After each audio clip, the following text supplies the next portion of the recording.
اب جو دو صورتیں آ رہی ہیں ان کا سارا تعلق کلیتاً محمد الرسول اللہ کے ساتھ ہے۔ یہ سیرت النبی کے اعتبار سے بھی بہت اہم ہیں دو صورتیں،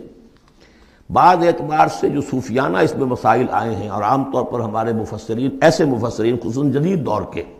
کچھ ریشنلسٹ قسم کے لوگ، وہ تو ان مطالب کی گرد کو بھی نہیں پہنچے۔ ہمارے جو پرانے مفسرین ہیں، چونکہ ان کا ذوق جو ہے وہ ان کے اندر،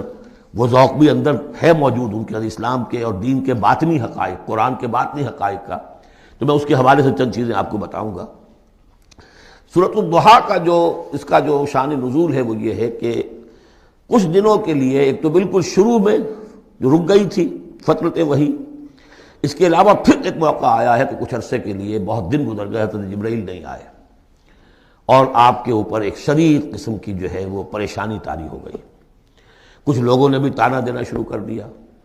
کچھ عرصے سے محمد تم نے کوئی نئی وحی نہیں سنائی، کیا ہوا تمہارا شیطان کیا چلا گیا بس اب؟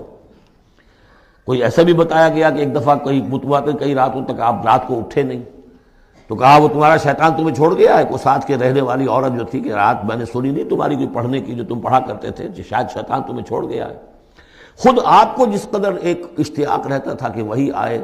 اور آپ کی وہ روح کو جو ہے مزید اور غذا اور تر و تازگی جو ہے وہ مسلسل ملتی رہے، اس کی وجہ سے یہاں تک آتا ہے کہ حضور فرماتے ہیں کہ اس درجے میں رنج اور غم میں تھا کہ میں سوچتا تھا کہ میں پہاڑ کے اوپر چڑھ کر اپنے آپ کو گرا دوں۔ بربنائے طب بشری، اس درجے حضور کے اوپر جو ہے یہ شاخ گزر رہا تھا کہ وہی کیسے بند ہو گئی۔ اور اس میں یہ بھی تھا کہ اللہ ناراض تو نہیں ہو گیا، کیا مجھ سے کوئی خطا تو ایسی نہیں ہو گئی، یہ سبب کیا ہوا ہے؟ یہ ہے وہ کیفیت کہ جس کے اندر یہ آیتیں نازل ہو رہی ہیں۔ اور اب آپ اس کو سمجھ لیجئے کہ اس کا نفسیاتی اور انسان کی باطنی کیفیات کے ساتھ کیا تعلق ہے۔ انسان پر دو طرح کی کیفیات طاری ہوتی رہتی ہیں، جیسے میں نے پہلے ایک دفعہ آپ کو بتایا صدیق اور شہید کے درمیان جو فرق ہے بنیادی، کہ کچھ بنیادی طور پر لوگ ایکسٹروورٹس ہوتے ہیں، کچھ بنیادی طور پر انٹروورٹس ہوتے ہیں۔ ایکسٹروورٹس کھیل کود بھاگ دوڑ، لوگوں سے ملنا جلنا، گفتگو ہے، اسے دھکا دے دیا، اس سے مذاق کر لیا، اسی میں وہ خوش رہتے ہیں، بڑے مگن رہتے ہیں، تنہائی انہیں کاٹ کھانے کو دوڑتی ہے۔ اور ایک انٹروورٹس ہوتے ہیں کہ وہ مجلس وغیرہ کو نہیں ہوتے، اپنے تنہائی میں کہیں بیٹھے ہیں، غور و فکر کر رہے ہیں، سوچ بچار کر رہے ہیں، انہیں وہ مجلس سے زیادہ اپنا گوشہ تنہائی جو ہے وہ زیادہ عزیز ہوتا ہے۔ تو یہ دو مزاج اللہ نے بنائے ہیں۔ اسی طرح ہر انسان کے اوپر آلٹرنیٹلی کچھ کیفیات آتی ہیں جس کو ہم کہتے ہیں میرا موڈ آف ہے، ایک طرح کا قبض سا ہو جاتا ہے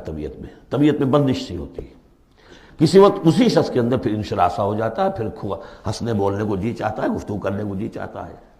تو یہ کیفیت جب انسان کی روحانی زندگی سے متعلق ہو جائے تو اس کو پھر صوفیہ نے نام دیا قبض اور بسط۔ کبھی طبیعت میں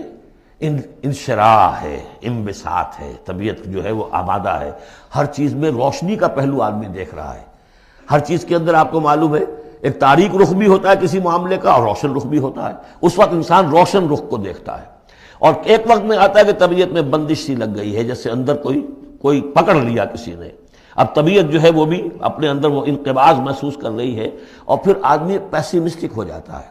نا امید سا ہوتا ہے، پھر اسے ہر معاملے کا تاریک پہلو زیادہ نظر آنے لگتا ہے۔ تو یہ قبض اور بسط کی کیفیات ہیں۔ جب کبھی قبض کی کیفیت ہو، قاضی ثناء اللہ پانی پتی رحمۃ اللہ علیہ نے تفسیر مظہری میں لکھا ہے کہ قبض کی کیفیت میں اس صورت کا پڑھنا تریاق ہے،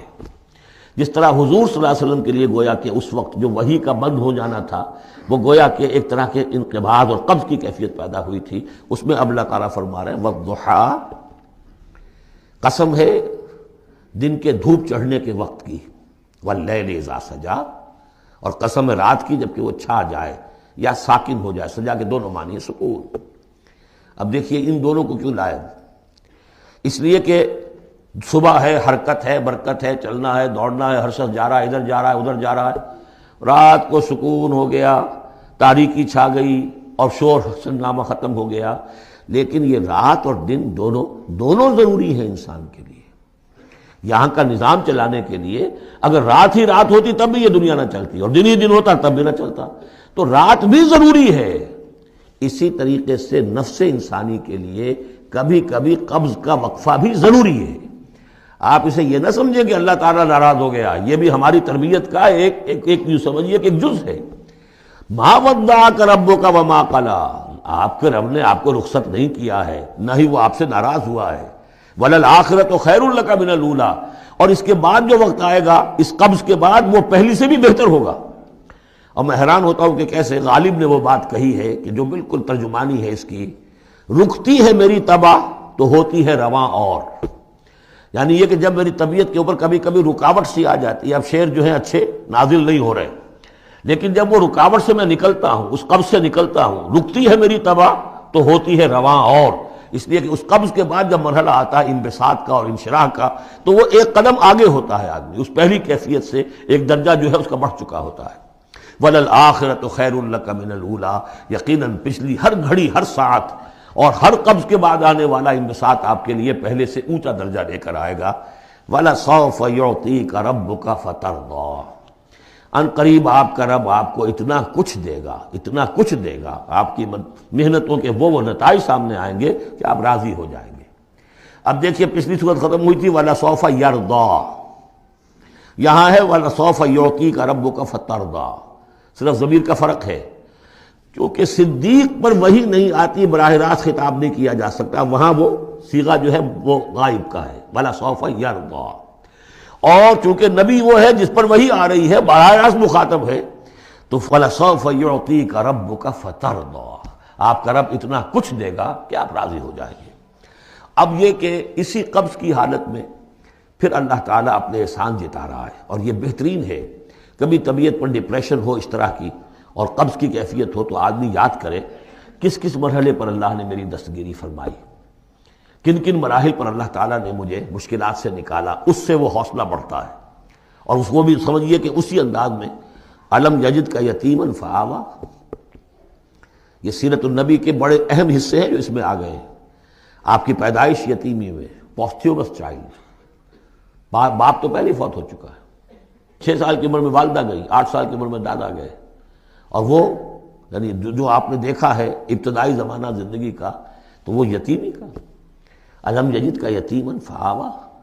کیا اس نے اے محمد آپ کو نہ پایا کہ آپ یتیم تھے، پھر پناہ دی، آپ کے لیے بندوبست کیا، دادا کے دل میں جو شفقت ڈالی، پھر آپ کے تایا زبیر کے دل میں جو شفقت ڈالی۔ عبد المطلب کے بعد فوراً ابو طالب کا نام آتا ہے، حالانکہ یہ غلط ہے تاریخی اعتبار سے۔ عبد المطلب کے بعد کافی عرصے تک زبیر جو آپ کے تایا تھے وہ سرپرست تھے، پھر ان کے انتقال کے بعد ابو طالب کا معاملہ آیا، لیکن ان کو بیچ میں سے غائب کر دیا گیا ہے۔ بہرحال اللہ تعالیٰ جو بھی کسی کے دل میں ڈالتا ہے، آخر ابو طالب کے دل میں محبت ڈالی تو کس نے ڈالی؟ وہ ہم پڑھ چکے ہیں سورہ طٰہٰ میں، وَأَلْقَيْتُ عَلَيْكَ مَحَبَّةً مِّنِّي، حضرت موسیٰ علیہ السلام کی موہنی صورت کے اوپر اللہ تعالیٰ فرماتے ہیں ہم نے اپنی محبت کا پرتو ڈال دیا کہ تمہیں دیکھنے کے بعد وہ قتل کرنے کے ارادے سے باز رہ گئے، ان کے ہاتھ شل ہو گئے، ایسی موہنی صورت، اسے قتل کر لیں۔ وَأَلْقَيْتُ عَلَيْكَ مَحَبَّةً مِّنِّي وَلِتُصْنَعَ عَلَىٰ عَيْنِي، یہ ہوا ہے۔ تو فرمایا الم یجد کا یتیماً فآویٰ ووجدک ضالاً فہدیٰ، اور پھر جب آپ شعور کی پختگی کو پہنچے اور غور و فکر کا مرحلہ آیا، حقائق میں انسان کو سوچ بچار کا مرحلہ آیا، اور آپ کو دیکھا کہ آپ تلاش حقیقت میں سرگرداں ہیں، تو ہدایت دی۔ وہ آگے آ جائے گا، بہت قریب پہنچ گئے ہم، اقرأ بسم ربک الذی خلق، وہ مرحلہ جب آئے گا۔ وَوَجَدَكَ عَائِلًا فَأَغْنَىٰ، اور پایا آپ کو تنگ دست تو غنی کر دیا۔ کس طرح سے راستہ پیدا کیا ہے خدیجہ الکبریٰ رضی اللہ تعالی عنہا نے، جو بھی ان کے آپ کے محاسن دیکھے کتنی گرویدہ ہوئی ہیں، بڑے بڑے سردار قریش کے جو ہیں ان سے نکاح کے خواہش مند تھے، انہوں نے خود جو ہے اپنی لونی کے ذریعے سے پیغام دیا ہے حضور کو، تو یہ ساری چیزیں جو ہیں ان کی ساری دولت جو ہے وہ پوری کی پوری انہوں نے لا کر حضور کے قدموں میں ڈال دی ہے۔ وَوَجَدَكَ عَائِلًا فَأَغْنَىٰ فَأَمَّا الْيَتِيمَ فَلَا تَقْهَرْ، تو اے نبی تقاضے ان تینوں چیزوں کے کیا ہیں؟ ہم نے آپ کو یتیم پایا، پناہ دی، اب آپ بھی یتیم کی سرپرستی کیجئے، کسی یتیم کو اس کے اوپر کوئی جبر نہ ہو، سختی نہ ہو۔ وَأَمَّا السَّائِلَ فَلَا تَنْهَرْ، اور آپ جب کہ تلاش حقیقت میں سرگرداں تھے تو ہم نے آپ کو ہدایت دی، اسی طریقے سے اب آپ کو بھی کوئی شخص سائل بن کر آپ کے پاس آئے، سوال کرے، اسے جھڑکنا نہیں ہے۔ اسے جو بھی سائل دونوں طرح کے ہوتے، سوال کرنے والا کوئی علمی سوال، اور سوال کرنے والا کوئی مالی دولت، مالی مدد کے لیے۔ وَأَمَّا بِنِعْمَةِ رَبِّكَ فَحَدِّثْ، اور جو ہدایت تمہیں دی ہے ہم نے، اب اسے عام کرو، یہ نعمت ہے آپ کے رب کا انعام ہے، یہ ہدایت جو آپ کو عطا ہوئی ہے اس کو بیان کرو۔ اس کے بیان کرنے میں یہ بھی ہے کہ اللہ کے انعامات کا چرچا انسان کرے، اس کا شکر ادا کرنے کے لیے، اور یہ بھی ہے کہ اس کو پھیلائے اور عام کرے، دوسروں تک پہنچائے، ورنہ وہ بخل ہو جائے گا کہ وہ دولت جو ہے ہدایت کی اس کو آدمی صرف اپنی ذات تک محدود رکھے اور اس کا جو خیر ہے وہ دوسروں تک نہ پہنچائے۔